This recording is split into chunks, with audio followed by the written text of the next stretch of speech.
Welcome back everybody to Zombie's Garage. In today's video, you're going to watch me make this mistake later in this video, so keep watching.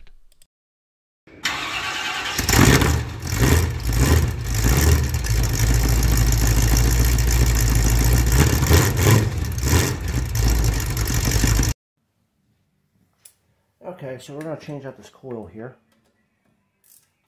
I have a preference towards doing these. They go bad eventually. Usually not most of them are bad. Usually what happens is the cord here gets all mangled up. This one appears to be bad though because it has very little ohms.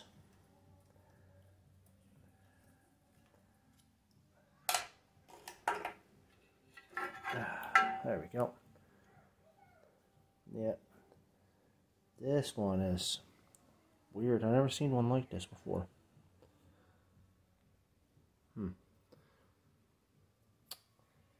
That's an unusual one. Oh well. Toss that off. We got our magnet right here. This is what picks it up. One way I like to set mine up, you gotta have a, what was it, 10 or 12 thousandths or something like that of space. Cards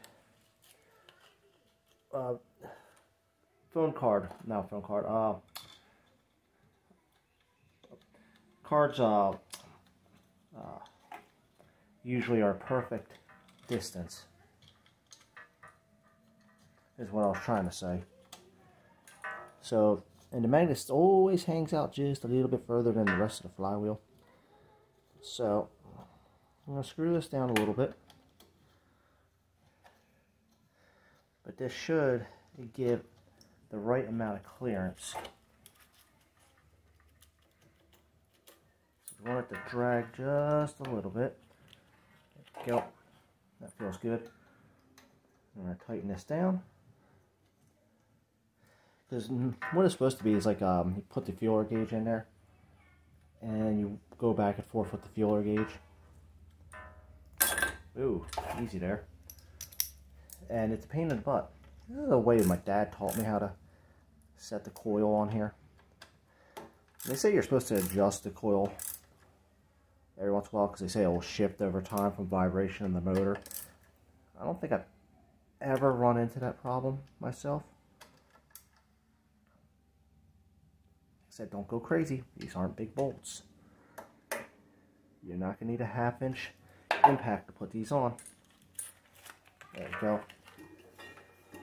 And it should be the right amount of clearance. Nothing's grinding, nothing's hitting. Perfect. Now, I would like a cap on here, but actually I wanted mine a shorter wire here too. Might have to wind this up a little bit. And I might redo the end on this. I don't think I have any more wire ends though, but I might coil this up in here, that way it's out of the way and it's not so long. There we go, something like that. Get a zip tie, hold it in place. Alright, well there's the coil. That should be good. We're going to replace the starter next, and we're going to give the motor a spin. Let's see if we got spark. I mean, this is the first one of the few times I've ever tried running a motor without checking the spark first. So this is a new one for me. Usually I always get the motor running before I work on it. So let's get that started. Okay, let's get this starter off of here. Since it likes to run at the speed of nothing, or close to nothing. 7/16 nut on the bottom here. Put that back on. If this ends up spinning, there's another nut on here that you can grab with another 7/16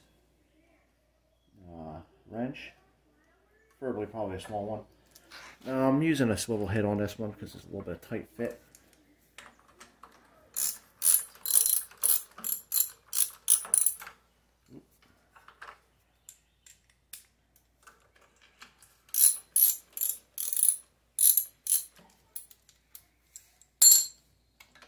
Let's see how easily this thing comes apart.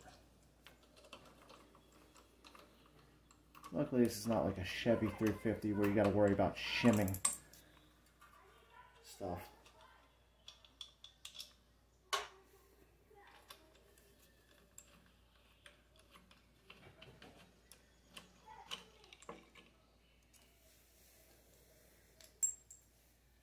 does this wire go? Oh, okay. Wait. Oh, the magneto wire. Jeez. Like, what the heck is that? Took me a minute to realize what that was. Alright. Make sure we don't pinch that. Why is that going right through the back side of there? That doesn't seem like a good place for it.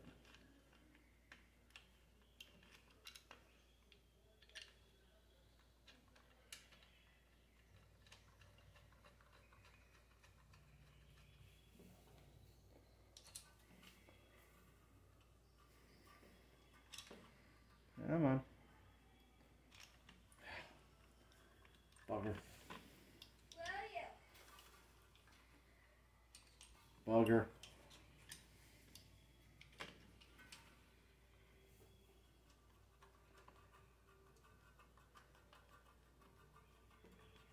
There we go. Now we're cooking with a grease fire.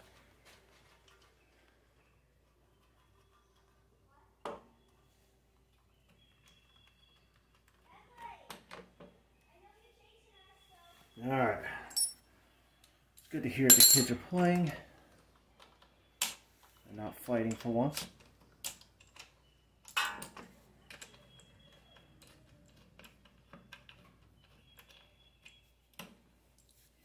Alright, let's get this thing tightened down.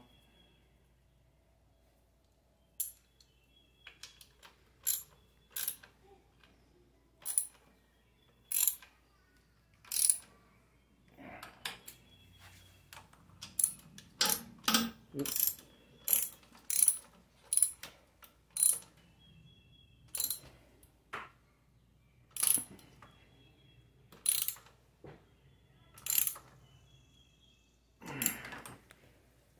All right. Put this small bolt back on here, and we should be ready for a test fire.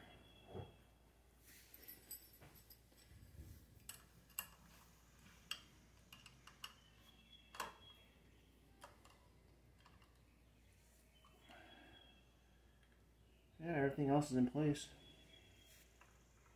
Make sure this will have a good engagement. There we go.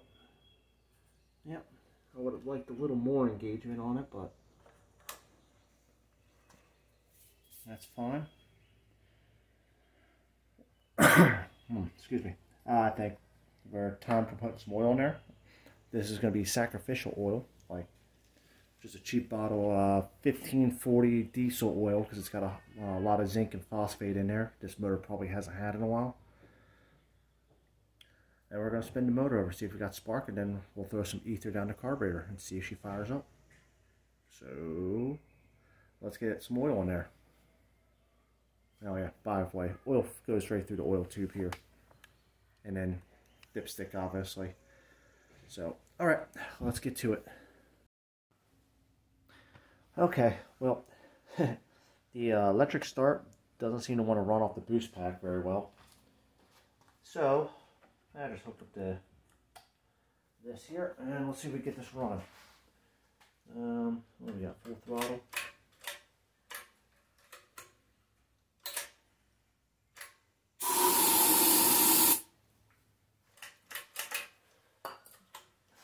That should be interesting. Oh. Oh. Man, I just keep knocking that thing out of it.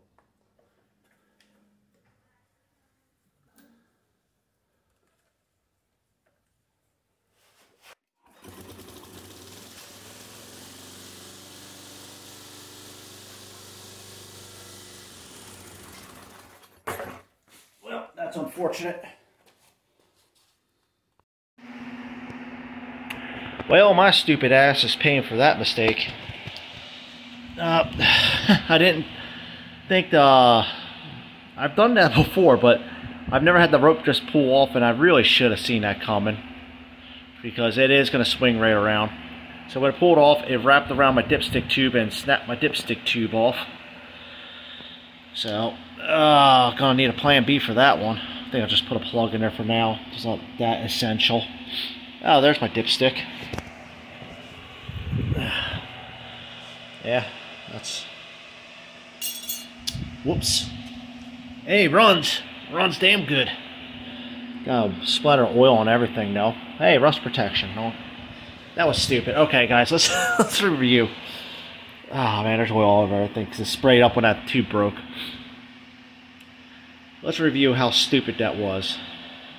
That was dumb, and honestly, I really should have seen that coming. It's kind of amazing to me at this point, of all the motors I've started and ran, that has not happened sooner. Luckily, pull rope is cheap. So, we'll just replace the pull rope. It sucks. Matter of fact, I got a whole line of pull ropes, so, I mean, it's not a big deal. Well, I'll find something to put a plug in there.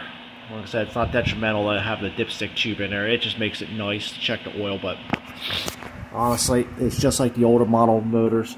It fills up to that point, and then you put it. Matter of fact, this plug might come out right here, this rubber gasket, and it might have the old style caps in there. That was dumb. I made a messy mistake, but hey, it runs, so there we go.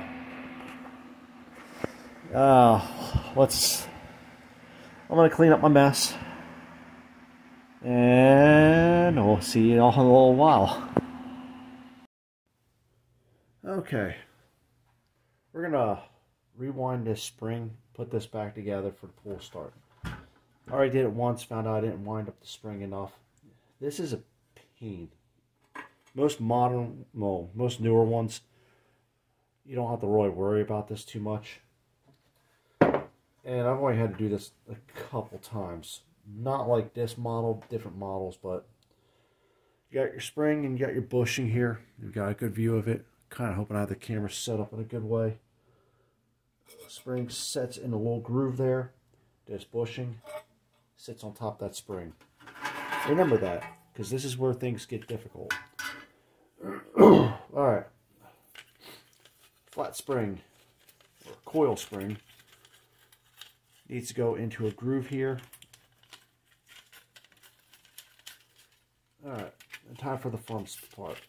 Coiling this spring without getting it wrapped in itself. And wrapped around the rope too. This is not fun. I don't like dealing with these springs. Because they don't like to go where I want them to go. Now I'm sure there's a tool for doing this. I'm absolutely 100% sure there is a tool for doing this. But you want to get this thing as wound as possible. Because the tighter, the better, as they would say. Yep. Start to bind up on itself. There we go. And it takes a lot of patience. I'm not sure how many cuts of this video I'm going to make. Because I'm sure this is going to cause me to lose my absolute mind at some point. Alright, I think that should be enough. I like to think, this is going to fall apart pretty soon. Okay, now that I have a tick, now that we got the spring bomb in my hand, we are going to attempt to wrap this rope up as much as possible. Oh yeah, this feels good. This feels like it won't possibly go wrong. Alright. Now, this is hard to explain without putting the camera in my hand, and how much everybody hates me putting the in my hand. But basically, this tab's got to go in sideways. And oh, she wants to explode in my hand. Diggity. Not my favorite job, because when this thing turns into a very sharp razor blade with a lot of energy. I've got to get the rope in there. into the groove. And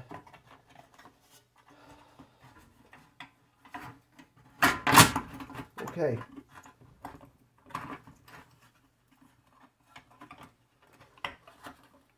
Alright, we got to center the bushing.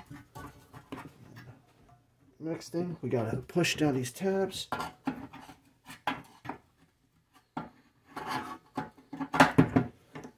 Come on, hands. Work. Try not to bend these things too much back and forth because they will snap off. Oh, come on. Just a little bit more.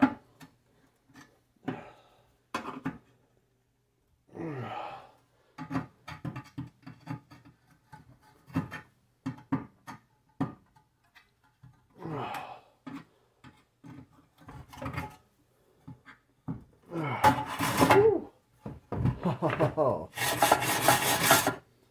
Here we go. That was not fun.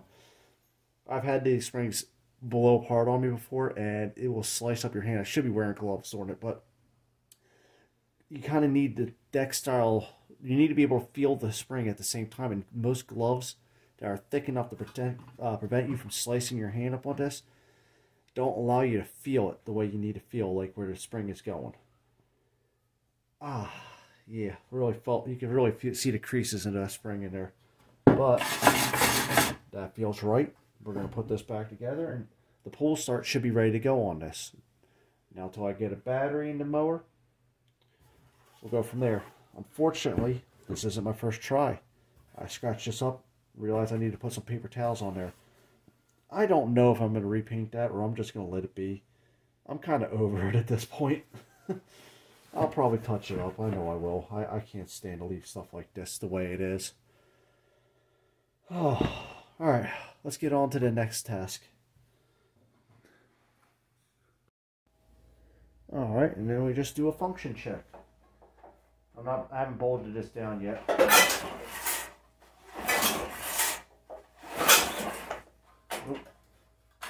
Oh, there it goes. Okay. Probably needs to be worked through a little bit. But I'd say that's a success. Stuff that rag back in there. Still got to finish painting the air box. And, you know, everything else. We're getting there. Need a new throttle cable, all that business. But we're getting there. Well, she's looking pretty good, don't you say? Got the seat mounted on. Got the frame under that mounted on. And for the most part, she's looking pretty solid. We just got the blade belt in. We're going to get the install on that here in a second. But to do that, we're going to have to put the mower back on its back side again. So, let's get our tip back up again.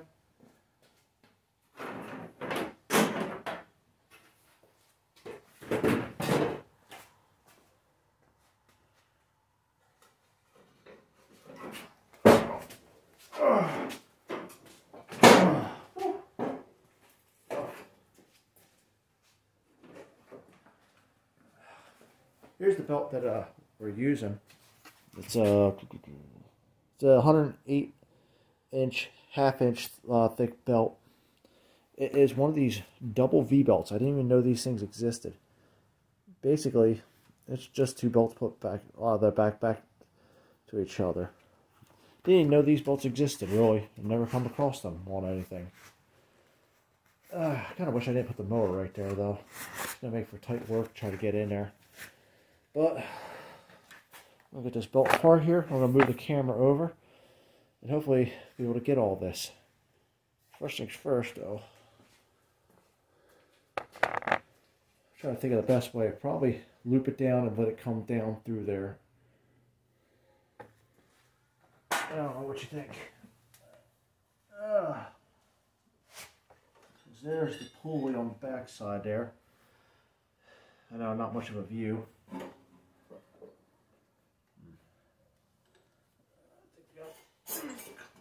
Alright, we got the transmission all the way over.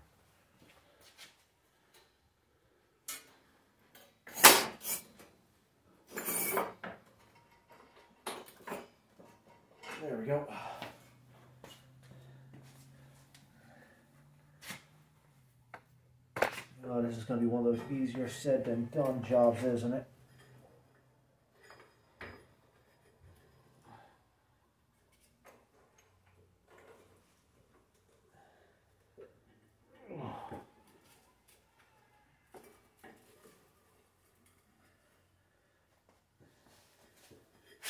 I don't know how I'm supposed to get around that. So that's all the way over. Oh, stuck.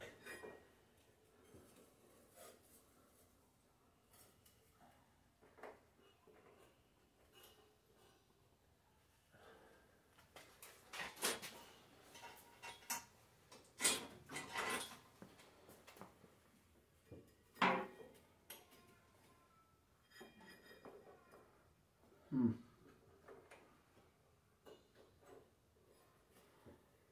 I can use the drive wheel. Push it. There it goes. That's the magic. Basically, I spun the engine and the drive belt to help push this around. Yeah, sorry if you're all looking at the back of my head. I know it's not the prettiest thing in the world to look at.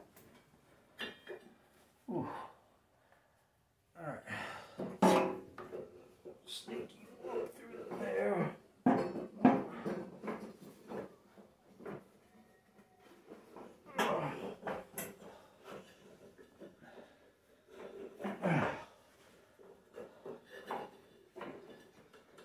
Alright. Just gotta make sure the weight is around there. Alright.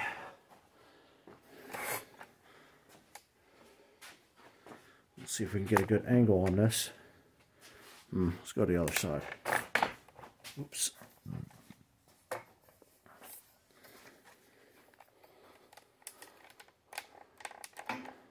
Yeah, I really did not leave myself a lot of workspace. Alright.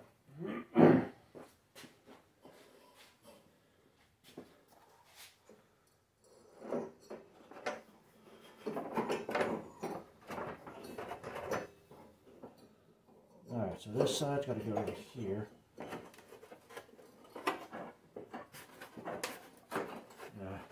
So these clamps up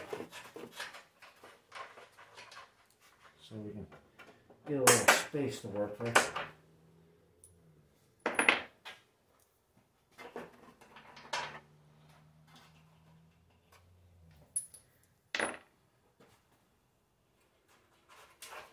Basically, I'm just taking the bolts out of this cover here. I'm trying really hard not to lose anything.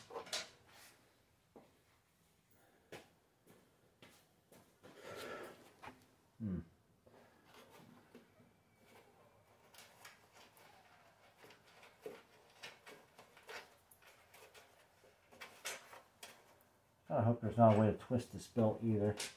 There we go. Ew. Ah. Alright.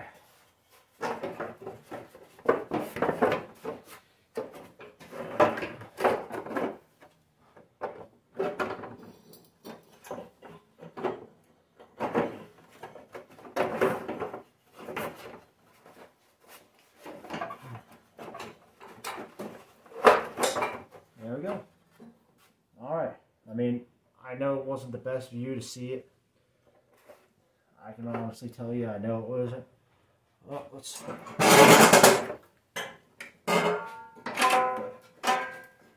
There we go.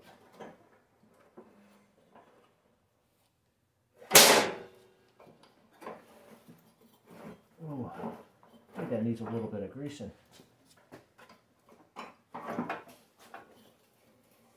Yeah, let's get a little bit of lube in there. I got my nice water resilient.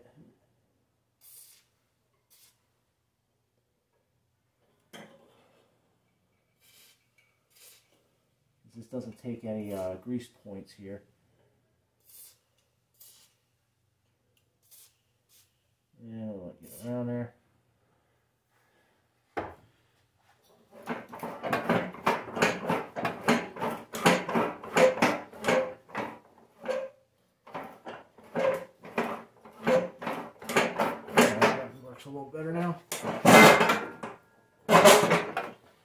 It should let go like that. I feel like we're missing a spring, I think. Actually, I know we're missing a spring, aren't we? Yep. There should be a spring going right to here. I'm going to have to head to the store and pick something up to help pull that off there. Although I don't think it'll have a great effect on here. Because when you do let go, there's a brake for the... This side? No, this side. There's a brake shoe here that will stop that once let go. That said, let's get this cover back on here. We're going to put the motor back down. I do need to fill oil again. Because after I ran it, I decided to drain the oil back out. Because that stuff is pretty old and sludgy at this point. So let's set the camera back up.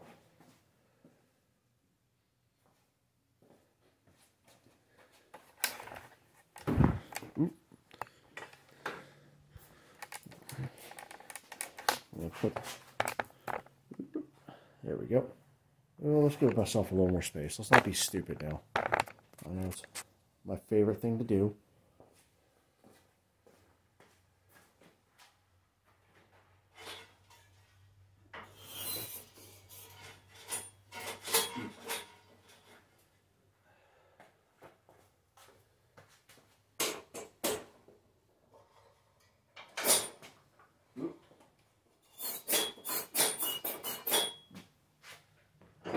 I accidentally hit the... Oh, Jesus Christ. Oh. Alright. Well, the belt's on. The most looks like I'm missing a spring in there.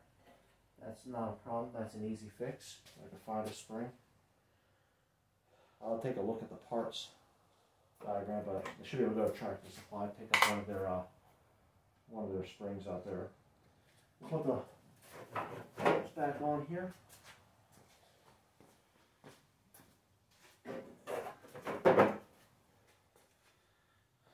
Alright, we got the belt back on now.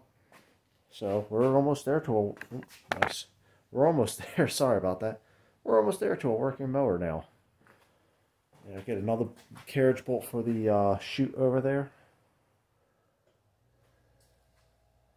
And pretty much that's it. I mean, this mower's almost ready. Got it. Finish cleaning out the fuel tank, which is over there. I'm gonna try some. I'll try some Dawn soap, hot water, slush it around, dump it out, and see if I can get it clean that way. If that doesn't work, lots of brake clean, like a horrendous amount of brake clean I'm gonna use. But aside from that, yeah, I mean she's essentially done, almost. Gotta get the new throttle cable in there. Fuel line, get the fuel tank back on there. Oh, I know how much people hate having the camera in hand, but there is supposed to be a spring going right here to help pull the tension off of there. So you grab that handle, tightens everything up, and it shouldn't really cause a problem otherwise. Got our bracket there for the battery. New throttles coming in for there. Oop, I forgot to put the bolt back down there. I repainted that cover there.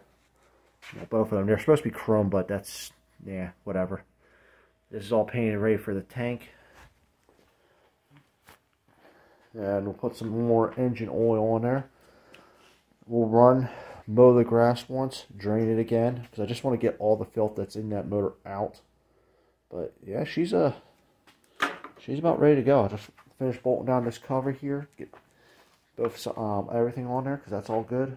We just got to put the starter on there. I got a neat little grip material that I'll use. I'll show you all how we install it, because it was something we used at my old company when we used to work on farm equipment. And it works really well for gripping material that lasts a long time. That said, I think that is it. Why is that there?